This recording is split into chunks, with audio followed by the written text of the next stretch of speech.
So, as we've already met the team from the Fiji National University, we'd like to ask the team from the University of Fiji to please introduce themselves to everyone here. Good afternoon, everyone. My name is Adarsh Kumar, and I'm representing the University of Fiji, and I'm a third-year medical student. Good everyone.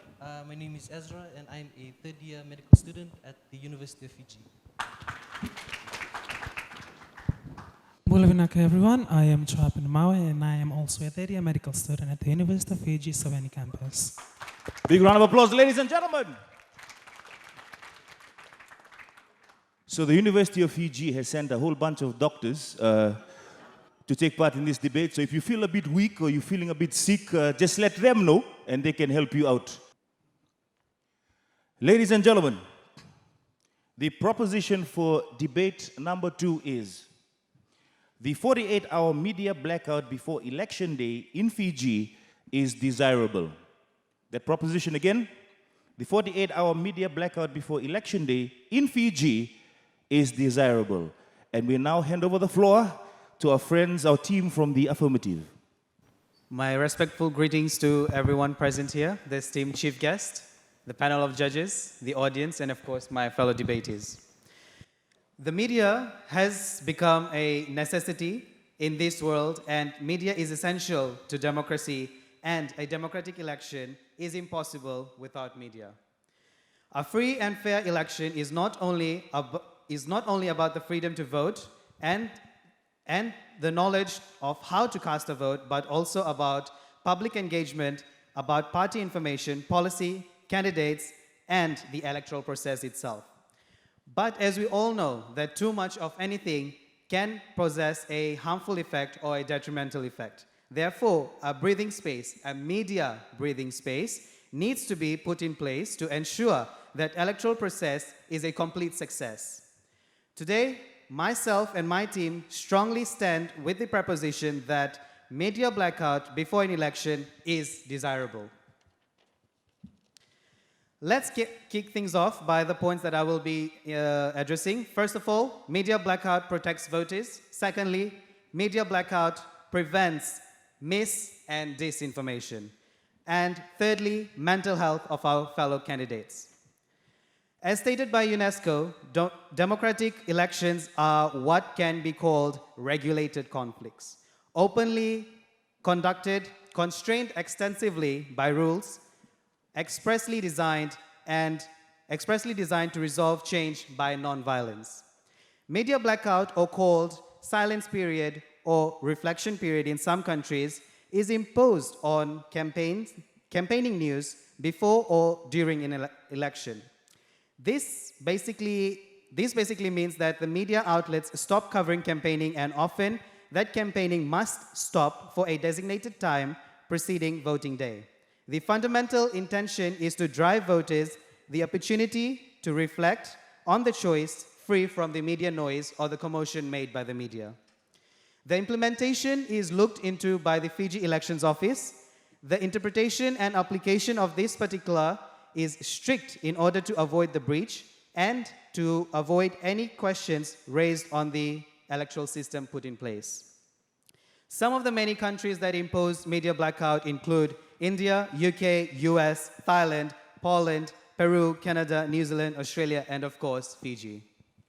Furthermore, a poll conducted by the GQR in 2020 shows that 52%, let me say that again, 52% of voters supported the media blackout for the 2020 US presidential elections. This was clearly published by the Axios in September 2020. I have a direct quotation from the Fiji Electoral Commission Media Handbook, which clearly identifies and outlines what a media blackout means in Fiji. 48 hours before election day, on election day, and until the close of poll at polling station, it is prohibited for any media organization to publish, print, or broadcast any campaign advertisements, debate, opinion, or interview of any election issue or any political party or candidate. Media blackout is implemented in Fiji to protect the voters from illegitimate claims made by the candidates. Let's take for instance, if election coverage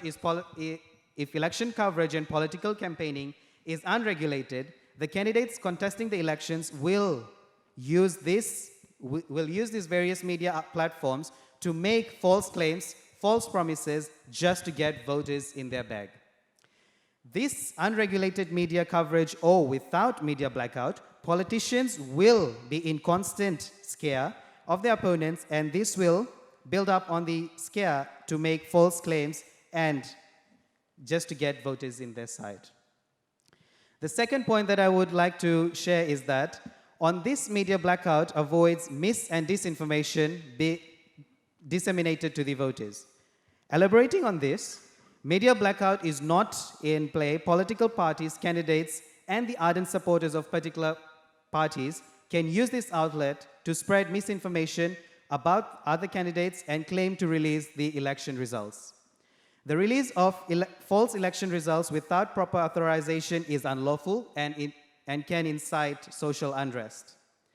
The media blackout clearly acknowledges the mental health of the contesting candidates, as there isn't any media noise about the opponents, and they have trusted their campaigning process, they have trusted their public, they have trusted their voters to make the right decision, because at the end of the day, the voters are the ones holding the key to the future and for the prosperity of their nation. Thank you.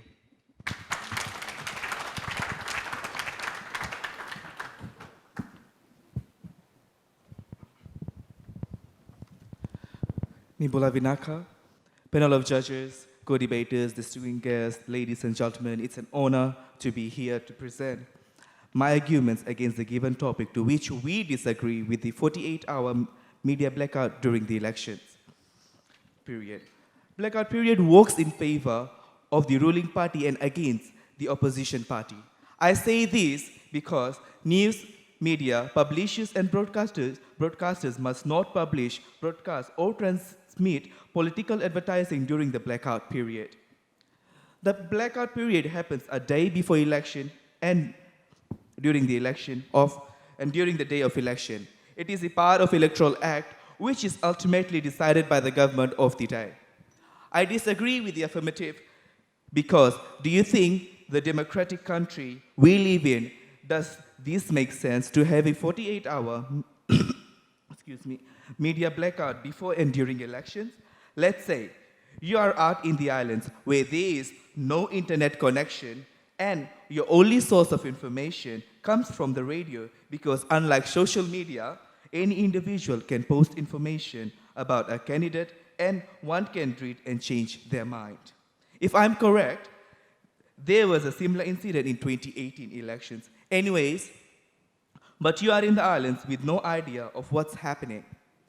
Then the party candidate that you had set your mind on voting for suddenly gets in a drug-related crime within the 48-hour media blackout, only for you to find out about this information after casting your vote. Would you have liked to vote for such a candidate? I know I wouldn't. This brings me to my first point.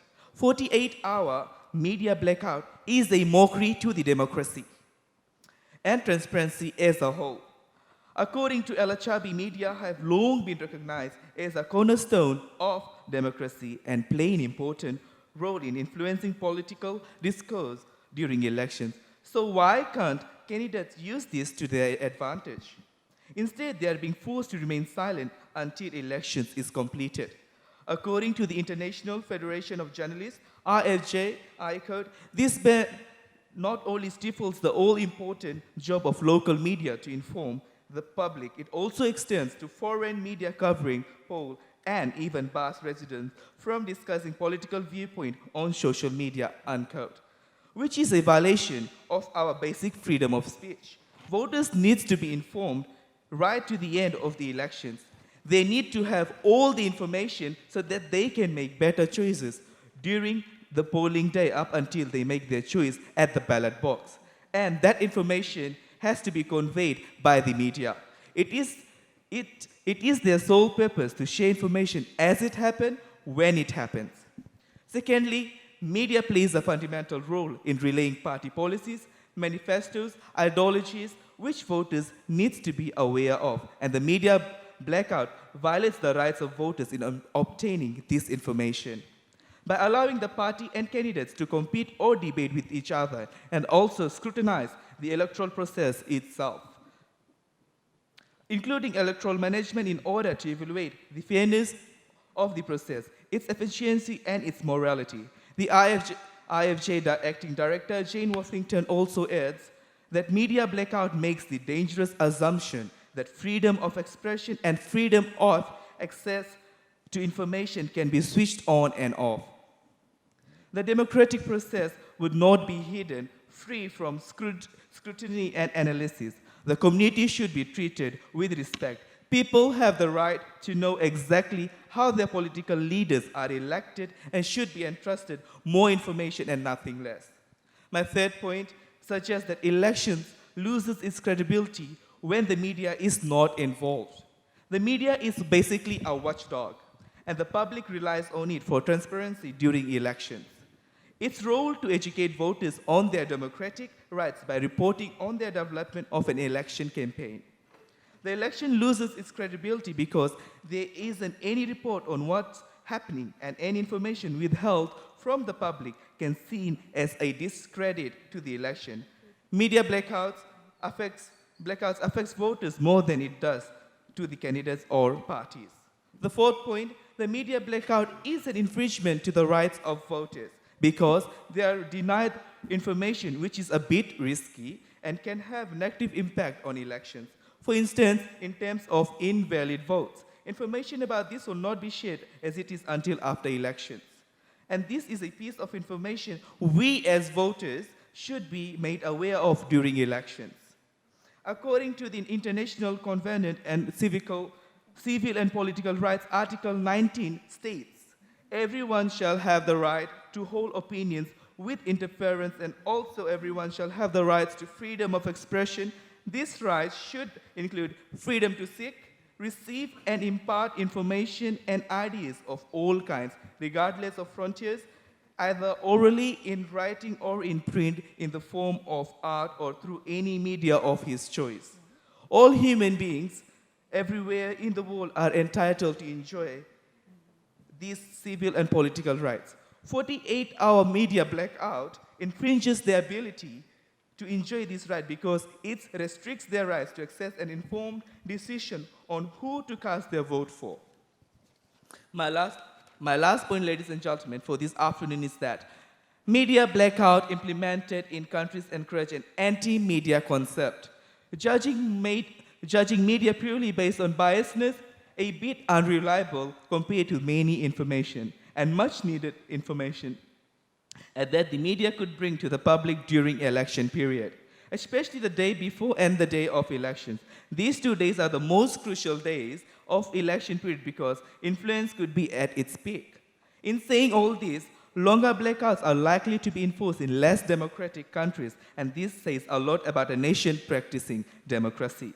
I cannot stress enough why media blackout needs to be discouraged because voters deserve every right to transparency of the development of the elections, including candidates' right to campaign, keeping in mind a candidate popularity is a result of their hard work and it should not be cut short due to the ban on election-related media. Vinaka.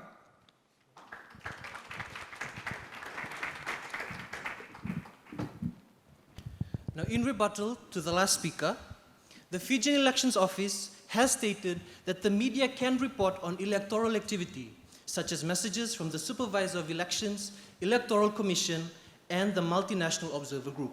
However, during the blackout period, any publication or broadcast by any media organization relating to the election needs prior approval of the Media Industry Development Authority to ensure compliance with the Section 118 of the Electoral Decree 2014. So, ladies and gentlemen, there is no suppression of the freedom of expression or speech. This is electoral protocol that exists to maintain order and fair elections. Now, the electoral process in Fiji is one that permits safe and transparent elections, exists to preserve the democracy of this state, and most importantly, values and protects its voters. Ladies and gentlemen, every aspect of the electoral process is aimed at ensuring that the voice of the people is upheld at the core of all it stands for. And that one such aspect is the 48-hour media blackout. This is a period that grants voters a break from continuous exposure to the various campaigning carried out by political parties. This blackout period serves as a moment to allow voters adequate clarity as to who they believe best deserves their vote and a chance at representing their voice in Parliament. Now, the intention of this blackout period, ladies and gentlemen, is to allow voters to think independently about casting their vote come election day. And by doing so, voters are exercising voter autonomy. And that is ensuring that the whole integrity of them casting their vote is 100% them, and not under the influence of any last media-driven information. Ladies and gentlemen, it is pertinent to note that this last-minute media information can be in the form of untested claims, scandalous controversies, lucrative offers, and even persuasive dealings meant to sway and persuade the undecided voter. This last-minute media information is able to engage voters in the participation of mass communication through various channels like the newspaper, magazines, television, billboards, and social media sites. And this is not always done consciously, but rather on a subconscious level that is registered into the mind of voters.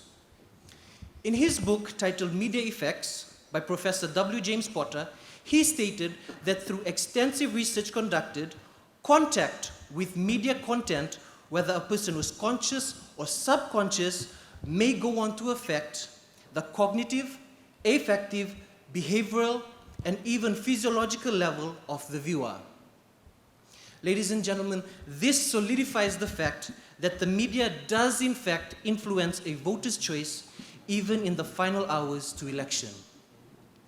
These media effects have special significance that places heavy emphasis as to why there is a need for a blackout period, especially when they are intended or used by political and social stakeholders aiming to change public opinion meant to influence and mobilize voters, particularly close to election day.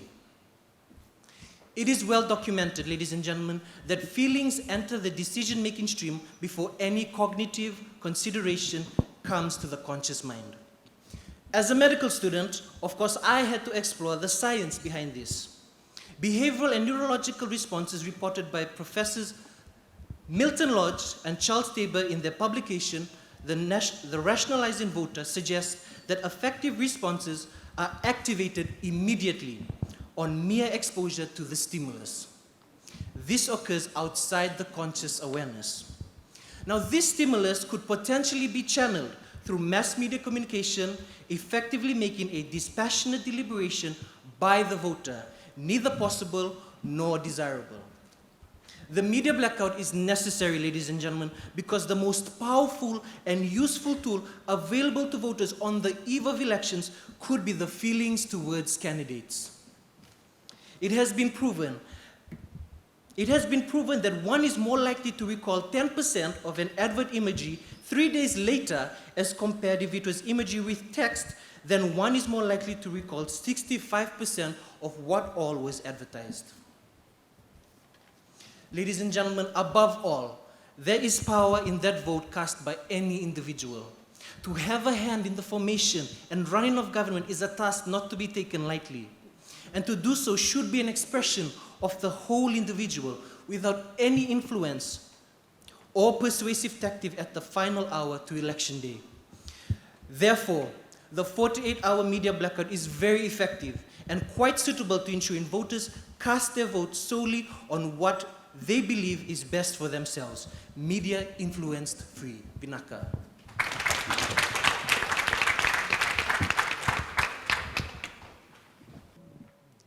The media play an indispensable role in the most appropriate manner and functioning of a democracy. Media has given political parties the ability and tools to reach a greater number of people and to broaden their knowledge on the key issues on different policies and elections. Nisambula Vinaka, Namaste, and Noia Mori to you all. As my team and I stand before you all to strongly debate against the topic, which is the 48-hour media blackout before election day in Fiji is desirable. To begin with, the 48-hour media blackout before election day is not good because it is important for the public to be engaged with the media so that it helps to inform the public on how effectively each party have performed and to hold them to account. For instance, if this 48-hour media blackout before election day is to happen in Fiji, then how do you expect the public to vote for the preference of a party? All we know that this election is based on the fundamental role, which is to act in the best interest of its people. Yet, not only that, but it also plays an important role in enabling full public participation in elections and to know who they want to vote for. Now, this is why it is not favorable for Fiji to have the 48-hour media blackout before election day in Fiji. Moving on to my second point, ladies and gentlemen, to elaborate more on what our team's first speaker had stated, that the media are not the only main source of information for voters in terms of reaching out to all our public citizens in urban and rural areas. But as you see in today's world, which is mainly dominated by mass communications and is mostly the media that determines the political scheme, and even in a less technological developing country like Fiji. For example, according to a report by Cairo Institute for Human Rights Studies, had stated that media plays a vital role in keeping the nation abreast of current events, such as on elections day, and also by raising awareness in societies on different issues that occurs in many communities. And ladies and gentlemen, this is why having the 48 media blackout before election day is totally unnecessary in Fiji. Additionally, the media has an extremely significant impact on the public's views and the way they think towards the different political parties. The media is the primary means through which the public opinion is shaped and manipulated at times. If this is the media's role, then why have a 48 media blackout before elections day? Just to think of it, which is eventually defeating the whole purpose. So as I was saying, the election initiates a fundamental challenge by organizing its objectivity and a principle of justice, holding decisions that are based on politics so that it is grounded on neutral basis rather than being biased towards any political parties before and during elections day. And if you're concerned with the misinformation regarding the negative comments or views or to protect the voters, then your negative comments or views towards any political parties online, then rest assured, because it is the responsibility of the media before the elections day and also the different media outlets in Fiji to not be used as the mouthpiece for any government or any independent candidate, but just to enlighten and educate the public and to be based on neutral grounds and to create a significant platforms for the citizens to be able to vote for whoever they want to present into parliament. Now moving on to my third argument. One of the key characteristics of the media is to help the government strategize their political agenda and to make an effort to raise awareness on how a balanced, objective press contributes to the political and well-being of this country. And to the most frequently asked question, which is how and where the information that is released from the media is directed to. For example, let's take those people living in remote areas and just to imagine having a 48 media blackout before elections. Is that really necessary? And to answer that question, we can reach out to our fellow citizens living in remote areas. Well, the strategy in delivering the information is simple because as part of the media, radio is an important technology for rural masses, particularly in areas where there is low literacy rates. According to the rural population in trading economics in Fiji, which had reportedly stated that approximately 42.37% population living on rural areas, which is why it is more effective that televisions and the supply of the newspaper tends to be directed more to urban places and educated elites. To conclude, media is everywhere, and it is a means of communication where technology plays a vital role in each and everyone's lives. With the growth of the internet and public services, which has rendered it to be impossible to engage the true extent of the media outlet escalation in the country, especially during the times of election in Fiji. So my question is, again, ladies and gentlemen, is this 48-hour media blackout before election day necessary? Because having this will mean a violation to the Universal Declaration of Human Rights under the Articles 19 and Articles 21, which was adopted by the United Nations in 1948 to protect the rights of the people. So having this 48-hour media blackout election in Fiji will violate, and as I reiterate to what Speaker 1 had mentioned, Articles 1, the right to freedom of expression and freedom of information. Articles 21, the right to participate in the government of the country through elections. So when voters have access to the internet or local television, the 48-hour media blackout before elections becomes meaningless because we live in a world of advanced technologies. Moreover, it is fairly impossible to ensure that the local or even international media that is published both locally and internationally borders to follow the blackout rules. Therefore, ladies and gentlemen, my team and I strongly stand against the 48-hour media blackout before election day in Fiji. Vinaka.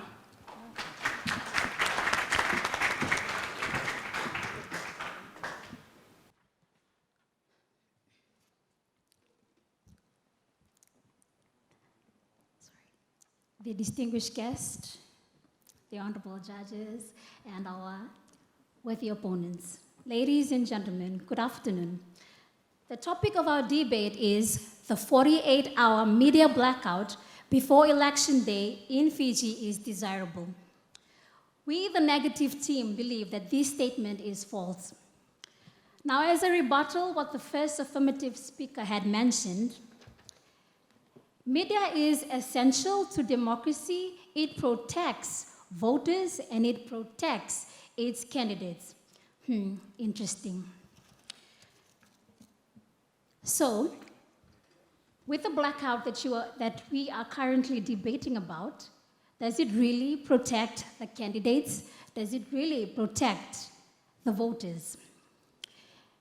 Under the Universal Declaration of Human Rights, Article 19 says, everyone has the right to freedom of opinion and expression.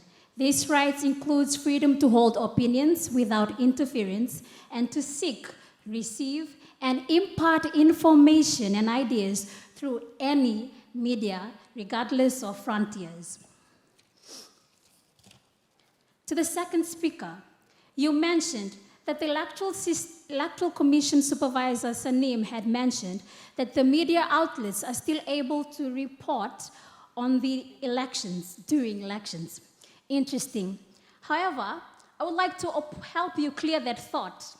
According to International Federation of Journalists, Ms. Jane also laid out her thoughts and said, what Mr. Sanim had said about the media blackout, which bans all political advertising on radio and television and requires all campaign posters to be taken down.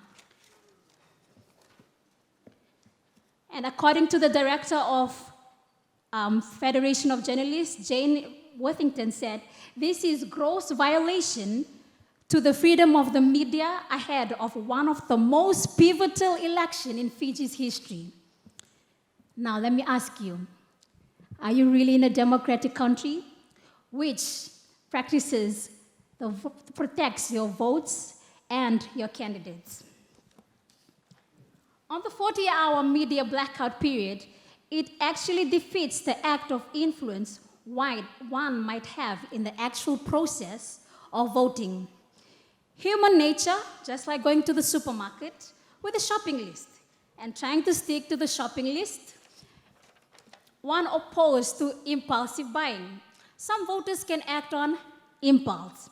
Let's say the very last minute, their preference or choice towards a particular candidate's policies changes due to the information they might learn about them.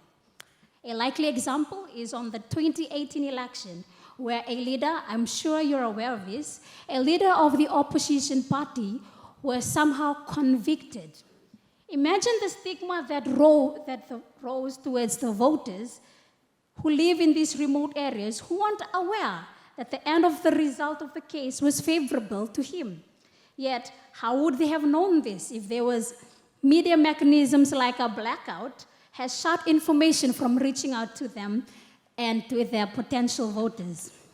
In the same sense, the 48-hour blackout period doesn't allow the opportunities for the candidates to exercise their human rights in openly sharing information to the media platforms. This hypocritically contradicts what the Election Commission stands for, which is to have a free and fair elections. I mean, what message are we trying to tell the world of labeling ourselves as a democratic country, when in reality, this looks like a dictatorship technique? Once again, my team and I strongly stand against this topic of the 48-hour media blackout being desirable in Fiji. Social media also allowed to be used by candidates to spread information on this blackout period. However, it's been taken down. 48-hour period only favors the ruling party and against the opposition parties. Okay, let's take you a bit down to help you understand what happens during this election period. Where is your government? Okay, whereas the Prime Minister and the government can still influence the people through social media platforms. Now, how is this? Let me help you understand. As they remain part of the government during the past 2-year elections, now you ask me, what do I mean? In a democratic country, during an election, a government is supposed to go on a caretaker mode and dissolve itself. Unfortunately, in Fiji, the past 2 elections, we didn't do that. This means a caretaker mode means an independent body is supposed to supervise the country on a period where it goes on elections. As since this is not happening in the past 2 years. We strongly stand against the 48-hour media blackout because it changes the influence of voting for a candidate that can truly act in a democratic and lawful way when he or she enters parliament. I just gotta say, you are sitting and standing here today, you are voting, if you're voting this year, you're voting for change. You're voting for a democratic country. As you stand with this, your voice, your vote counts. So yes, let's say no to this media blackout. Why? Because your voice, your vote might not be heard. Thank you.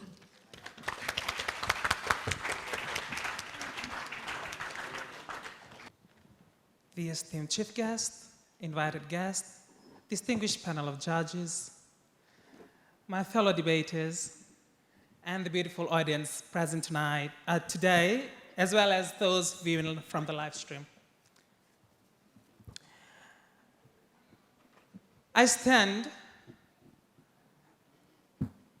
as the third and final speaker to actually support the proposition that a 48-hour media blackout before elections is desirable in Fiji.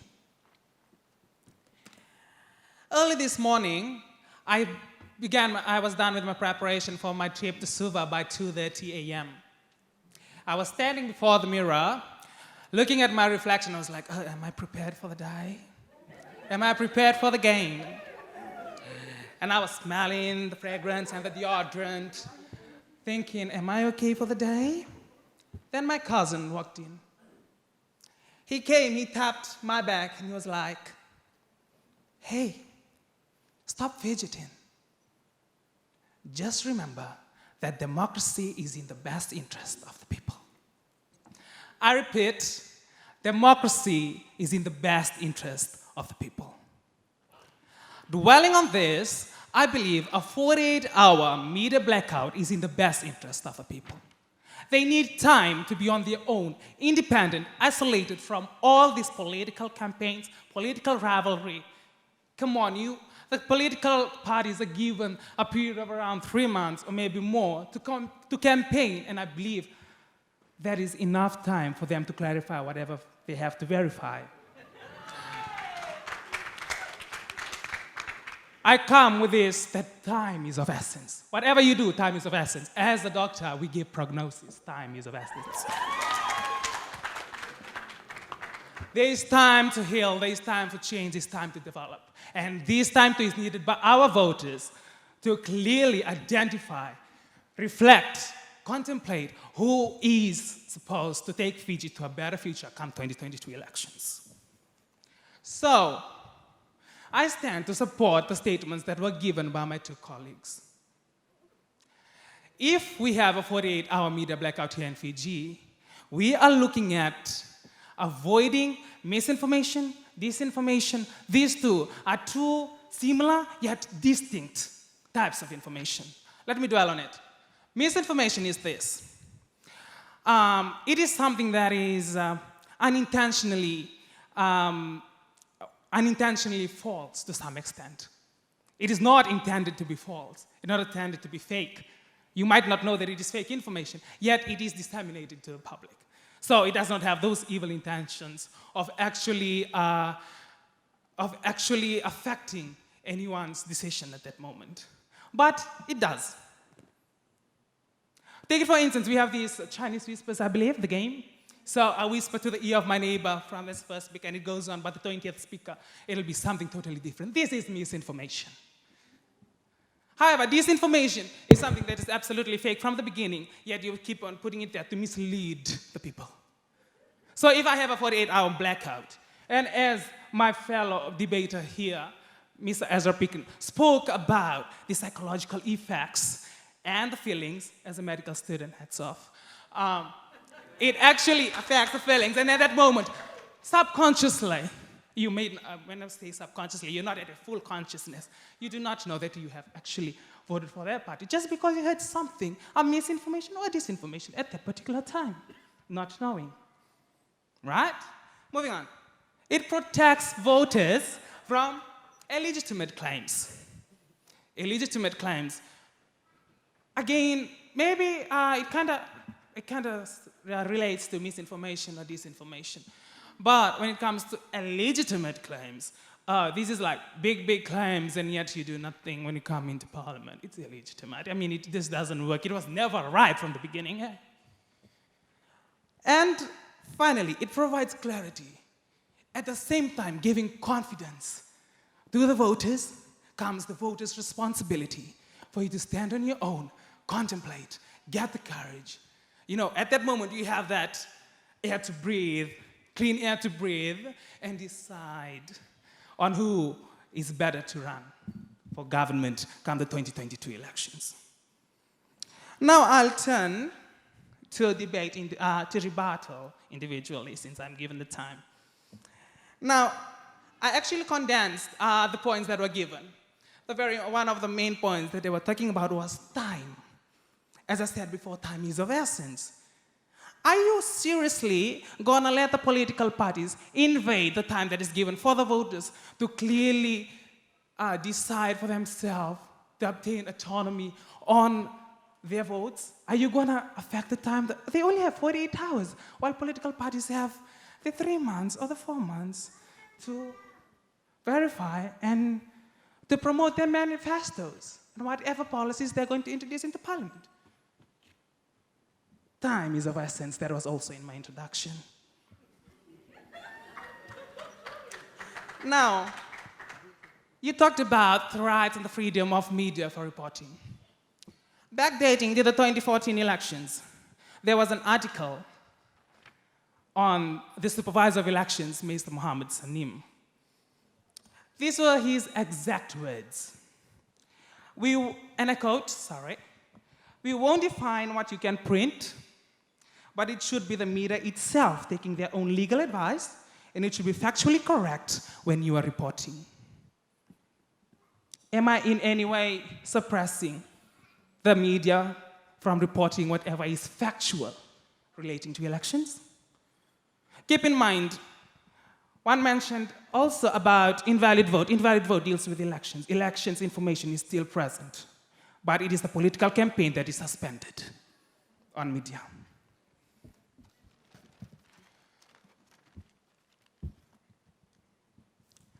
Now, moving further, you've been relating to other countries and saying that here in Fiji it is irrelevant for a 48-hour media blackout, talking about those in the isolated areas. I went to the last village in Namosi. The school there has Wi-Fi connection. Information goes to the school, and the last village in Namosi receives the right information directly from the principal. So, I believe, as you said, in this modern era, information goes like perfectly well and fairly to all individuals. And on top of that, we have mass media. We have newspapers. I saw newspapers there as well, of the same day, not of the previous day. So yes, it arrived to them fresh. And again, there is so much information within the 3 months, all right, of their political campaign. What else do they need the 48 hours for?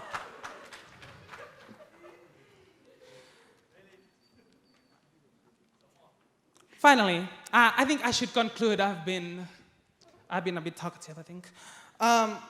So, you know, as I mentioned, and my fellow debaters as well as mentioned, this 48 hours media blackout is a breathing period for every voter.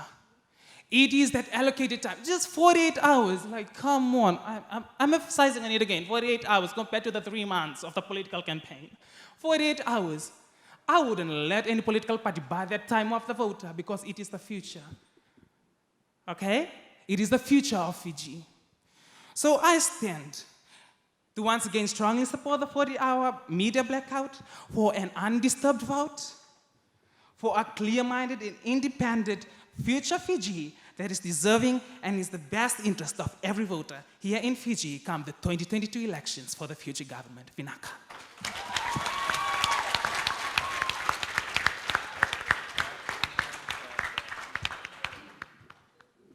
Ladies and gentlemen, give both teams a big round of applause. And as the judges deliberate, I have another audience question. If you answer this, you'll get a prize, and my friend Joshua here will give you your prize. And the question is pretty simple. All you have to do is tell me what, in the number of years, what is the term of parliament in Fiji? How many years? My brother, the last debate we had, you in the sunglass already won something from the audience question. Let's ask somebody else. Let's not be greedy, eh? So, term of parliament, my sister with the glasses. You sure? 4. Absolutely correct. You can get your prize from Joshua. All right, so both teams debated on the proposition the 48-hour media blackout before election day in Fiji is desirable. And our judges are now tallying up the points. Now, before they give me the results of who the winner will be in our debate number 2, I'd also invite the judges to please provide feedback to our 2 teams about their performance in the second debate. Okay, I'll start. I've just made a few notes of a few points that I've noticed. Constructive criticism across the board. I'm not going to pick out on anybody. One of the things that I noticed is not a lot of you were maintaining eye contact.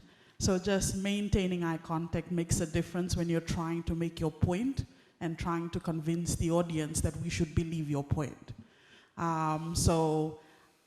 As much as possible, try and avoid too much reading, right?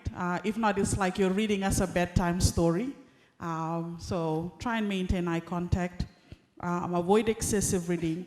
The other one is be careful with examples that you use to try and emphasize on a point that you raise. You know, my ears stand out the moment you start to mention any law, right? Because my mind is already going, weighing the positive, the negative, and whether that positive outweighs the negative enough for you to be able to put emphasis on your point, especially when you raise international law, right?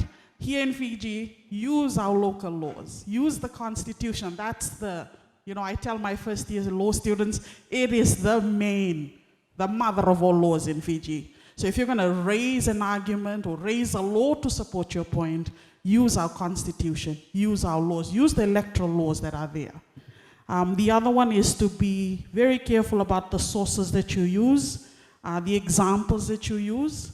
But, you know, everybody has done well in terms of pulling from researches that have been done, pulling from writings that have been done on the topic, you know, so great, keep it up, do that in the final debate if you're going to be one of the final debaters. And it's important then that you make a statement connected to the examples that you use. Some of the statements made, I'm trying to find a connection with your examples, right? So those are a few pointers from me. Thank you.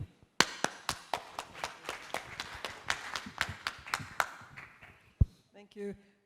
I want to congratulate the negative team because it's very hard to come back from another debate, back-to-back debates, very hard. And for both of you, you know, we've just had one debate. The audience is getting restless. They want their lunch, you know. So it's a difficult task, what you've got, you know, to work the audience, to convince the audience, to keep the audience engaged and to listen to what you're saying. And I just want to say that we heard in the previous debate about wasted votes. The thing to remember here is don't waste your research, don't waste your arguments, don't waste your points. Make them count. I think there was a TV show about that, wasn't it? Make it count. So don't rush. Yeah, if you've got time limits, keep the information to the minimum to keep getting the message across. So we are still listening, we are still hearing what you say. So well done, both of you, both teams.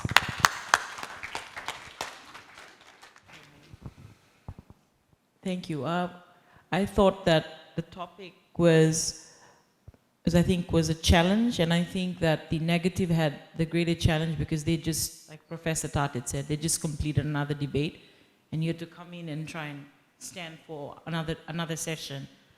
But all in all, I think the examples that were used were local, except I think one of the research that was quoted from Cairo. So the relevance, it's always relevance, the relevance of the examples that you choose to support your positions. But other than that, well done to both teams.